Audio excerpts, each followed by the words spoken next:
Si Juanito, noong panahon ng mga Amerikano. Kwento ni Ogie Rivera, mga likhang luwad ni Jose Miguel Tejido.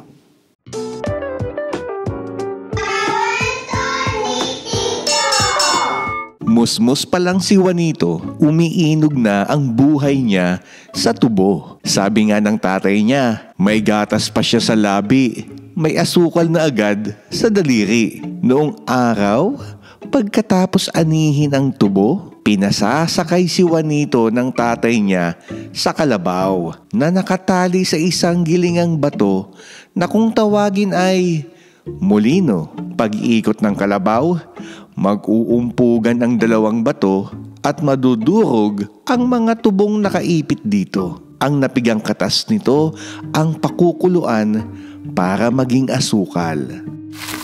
Ngayon, 12 taong gulang na si Juanito at isa na siyang ganap na dumaan. Tulad ng tatay niya, dumaan ang tawag sa mga permanenteng trabahador ng asyenda sa Negros. Sila ang nagtatanim, nag-aalaga, nagtatabas, nagkakarga sa kariton at naghahatid ng mga tubo sa gilingan.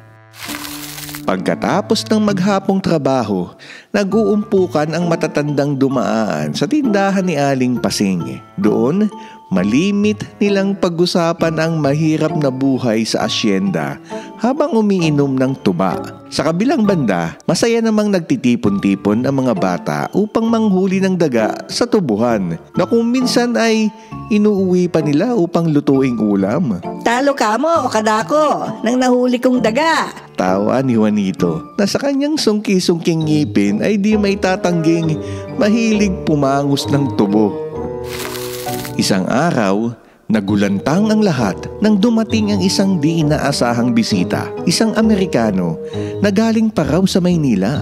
Naghahanap si Mr. Jude sa mga trabahador na dadalhin niya sa mga asyenda dito sa Hawaii. Bulalas ni Mulong na siyang tumatayong tagapagsalin ng mga gustong sabihin ng Amerikano. Hawaii? Pupunta sa Amerika? Halos lumigwak ang tuba nila sa narinig na balita. Mabilis na dumami ang mga tao sa paligid. Nagmistulang pulot na dinumog ng mga langgam ang tindahan ni Aling Pasing. Libre ang pamasahe papuntang Hawaii. Libreng tirahan. Pagkaon, tubig, gamot, libre lahat. Sigaw ni Mulong. 3 taon ang kontrata kag pwede pang isama buong pamilya. Pila ang sweldo? Paulit-ulit na sigaw ng mga tao. $16 kada buwan. Sagot ni Mulong matapos ikonsulta kay Mr. Jude ang kanyang listahan. At $12 naman ang sweldo ng mga bata. Dagdag pa niya na ibinulong sa kanya ng Amerikano. Maraming pamilya ang nahalina sa alok ng Amerikanong recruiter. Naisip nila, ito na ang maghahatid ng matamis na pangako ng masaganang buhay sa labas ng asyenda. $2 na ang kita. Makaaabot ka pa sa Amerika. Tila dasal na paulit-ulit itong binibigkas ni Mulong habang inililista ang pangalan ng mga nakapila kabilang si Juanito at ang kanyang tatay. Taong 1923 nang tumulak sina Juanito patungong Hawaii. Lulan ng isang malaking barkong Hapones na may tatak na Seiyu-maru. Nag-uumapaw ang mga tao sa barko.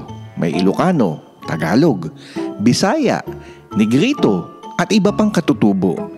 Marami ang kinakabahan. May mga nalulungkot. Ngunit lahat ay umaasa at nasasabik sa kanilang gagawing pakikipagsapalaran sa isang dayuhang bayan. Noy, sigurado nga mas matamis ang asukal dito sa Amerika. Biro pa kay Juanito ng tatay niya. Matagal at lubhang nakababagot ang biyahe ng mapagod sa paglalaro, pagtanaw sa karagatan at panunood sa mga lumba-lumba. Sumali si Juanito sa ibang mga batang nagpa-practice magsalita ng Ingles. Kailangan daw yun para magustuhan ka sa asyenda. Aloha! My name is Juanito Valdez. How do you do? Nakangiting sabi ni Juanito. Very good, very good.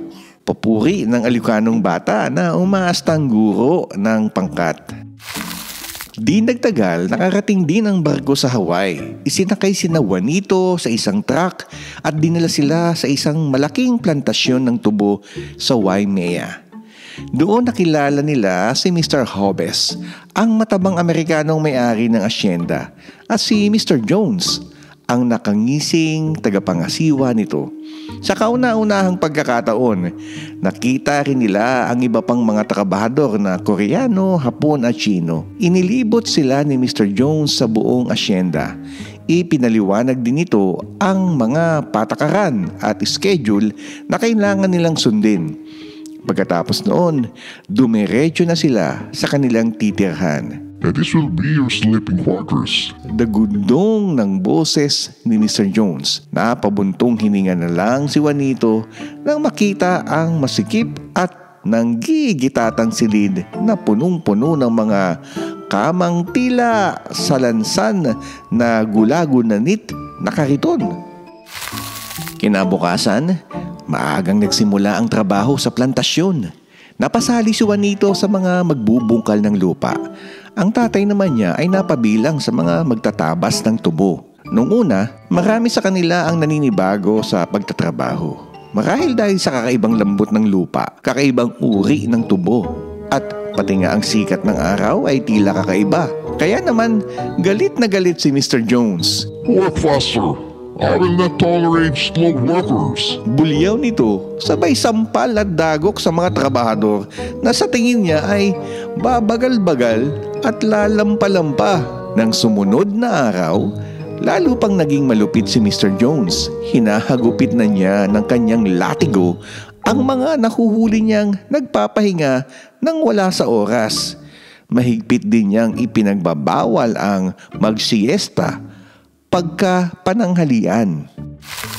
Araw-araw mula Lunes hanggang Sabado, lahat ay kailangang magtrabaho ng 10 oras sa tubuhan. Kung tutusin, mas lugi ang mga batang trabahador na tulad ni Juanito dahil halos wala na silang oras magpahinga o maglibang. Pagkatapos kasi ng maghapong trabaho sa tubuhan, kailangan pa nilang dumiretso sa gilingan. Doon mga 3 hanggang 4 na oras silang tuturuang magpatakbo ng mga makabagong makina sa paggiling, pagpiga at pagpapakulo ng katas ng tubo. Mas madali raw kasing matuto ang mga bata, kaya't paglaon mas maasahan ang mga itong magtrabaho sa gilingan. Sa wakas, dumating din ang unang araw ng sahod. Matyagang pumila ang lahat ng trabahador sa labas ng opisina. Name? Tanong ng sekretarya ni Mr. Jones. My name is Juanito Valdez. Sagot ni Juanito. Juanito? No. Sabad ni Mr. Jones. You're in America now. From now on, you'll be Johnny Valdez. Mr. Jones, why only $10? Kinakabahang tanong ni Juanito nang masilip niya ang sobrang inabot sa kanya ng sekretarya. We will deduct $2 from your money every month. Sort of an insurance, you know. Nakangising paliwanag ni Mr. Jones na hindi naman masyadong naintindihan ni Juanito. Ipinaliwanag ng tatay niya na lahat pala ay babawasan ng $2 kada buwan. Kapag natapos na ang kontrata, makukuha din natin ang naipong mga kwarta. Patuloy ng tatay niya. Pwede na inina raw ang gagamitin natin mga pamasahe pa uwi sa Pilipinas. Lumipas pa ang maraming buwan at nagpatuloy ang mas mahirap nilang buhay sa asyenda sa Waimea. Pero kahit masakit ang katawan sa trabaho, nagtiyaga pa rin si Juanito. Kahit malupit si Mr. Jones, nagpakumbaba na lang ang kanyang tatay. Pagkatapos ng trabaho, kahit hindi na nakaiinom ng tuba o nakahuhuli ng mga daga, patuloy lang na nagtiis ang mag-ama. Ang mahalaga ay mas malaki ngayon ang kanilang kinikita at nakakapagpadala sila ng pera sa kanilang pamilya sa Negros. Taong 1926 nang matapos ang kontrata ni Juanito. Noy, Tila talunang sabi ng kanyang tatay habang naghihintay sila sa pantalan. gusto ko na gidiya umuwi sa Anton. Ayaw mo na ba talagang sumama? Hindi ko na po gustong umuwi, tatay. Tanggi ni Juanito. Magpapaiwan na lang po ako. Pahilog. Sabihin ninyo kay nanay, hindi na siya mag-aalala sa akon. Pero may po akong susulat sa inyo. Di nagtagal, nakakuha ng bagong kontrata si Juanito sa isang gilingan ng tubo sa Kikaha. Siya na ang nagpapatakbo ng mga makina sa paggiling, pagpiga at pagpapakulo ng katas ng tubo na gagawing asukal. Minsan natukso si Juanito na tikman ng asukal na lumalabas sa makina. Naalala niyang bigla ang kanyang tatay sa Negros at lihim siyang napangiti. Mali si tatay. Hindi naman pala mas matamis ang asukal diri sa Amerika kaysa amon. Magkasintamis lang